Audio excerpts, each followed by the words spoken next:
Hello everyone, and welcome to our MIDAS Pro Series webinar, where we'll be going over how to create a show file, as well as talk about other useful console functions. My name is Chase McKnight, and I'm a channel marketing specialist for the Music Group Professional Division. Today we'll be focusing on how to get up and running and start building your show file. We'll also cover some features that can save engineers time, such as copying and pasting, setting up VCAs, and even briefly going over the patching page, where all routing is done. To get started, we urge people to download our latest Pro 1 offline editor, which is essentially a virtual Pro Series console. It's great in helping to learn our desks, as well as creating show files when being in front of a desk isn't an option. Lastly, it's free, so check it out. To get started, head over to MIDASconsoles.com and navigate to the Pro 1 product page. Next, click on the Downloads tab. Scroll down to the bottom of the page and under Software, click on the option that says Offline Editor. It will now prompt you to download and save to your computer.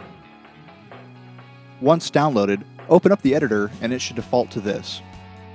Here you can see your first 8 channels and the input channel overview, just as you would if you were looking at the screen on a Pro Series desk.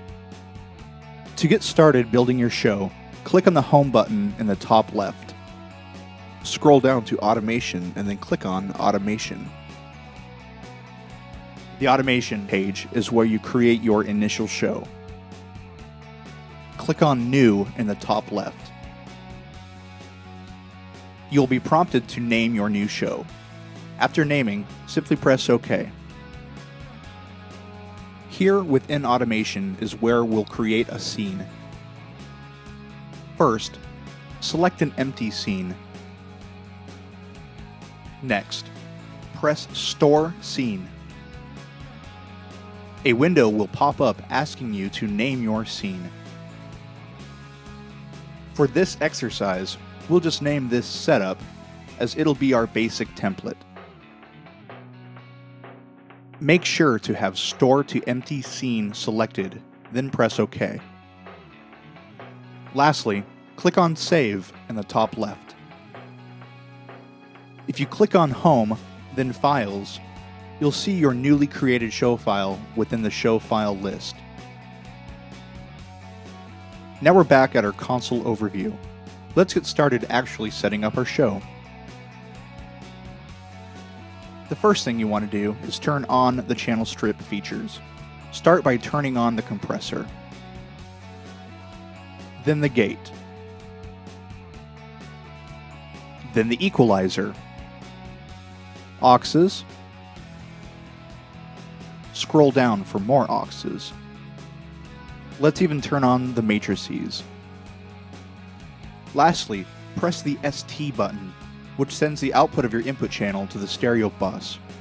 If you're sending to the mono bus as well, you'll want to turn it on too.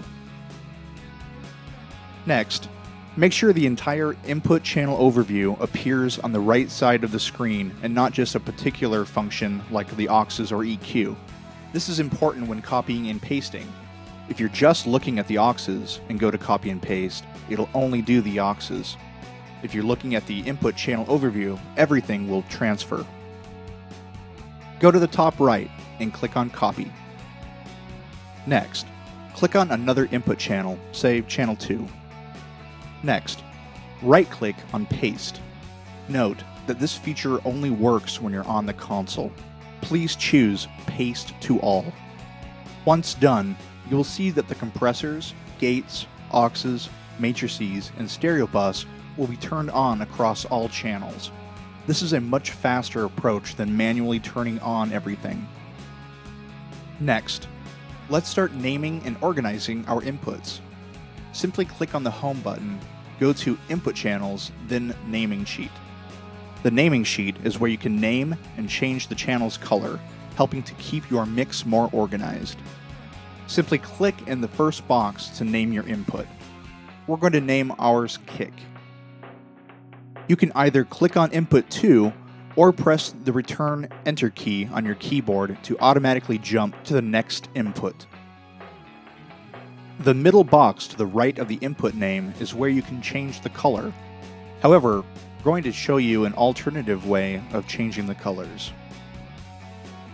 So as you can see, our input channels are now labeled. Next, we're going to put our inputs into groups. Click on the Home button, scroll down to Control Groups, then click on Group Sheet. This page reflects the names and the colors of our VCAs, pop groups, and mute groups. For this demonstration, we're just going to focus on the VCAs. The same steps are applied for naming pop groups and mute groups though. As you can see, I just named our VCAs KSH, or kick, snare, hat, toms, overheads, bass, guitar left, guitar right, keys, and vox.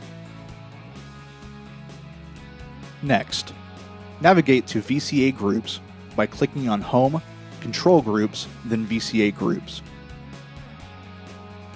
This page is where we assign the channels to our VCA groups. Start by clicking on the first group.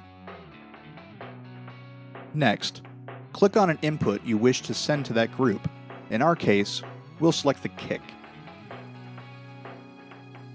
Afterwards, click the Add button. You will see that kick is now displayed within the KSH group. Continue doing this for the other inputs. Next, click on our second VCA, which we have labeled toms. As you can see, you can click on multiple input channels at once, rather than just one by one as well. Once selected, press Add. Next, we'll do our overheads. Bass, guitar left, guitar right, keys, and lastly, vox. Once done, let's go back to our group naming sheet. Now we can select the colors. For this, we went with red for drums, blue for bass, magenta for guitars, green for keys, and white for vox. Next, click on the fourth box over, displaying a paint bucket. This will now paint the input channels that are within the group. You'll need to click each one. Once back at the console overview, you'll see that our input channels are now nicely labeled and organized by color. Next, let's navigate to patching. The way patching works on a Pro Series desk is you have two sides, a from and a to.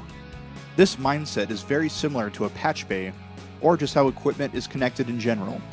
You need to come out of something and then go into something, etc. To make things a little easier, click on the Auto button at the top. Next, you can left-click and hold, effectively highlighting all 24 inputs. Then simply click on the first input on the to side. This will automatically patch one-to-one to input channels 1 through 24, saving time versus clicking one at a time. Because we've named our input channels first, you can take your mouse and hover over an input and it'll display the name and where it's sourced from and where it's going. Thanks again for watching this webinar. Please visit MIDASconsoles.com for more information. Thanks.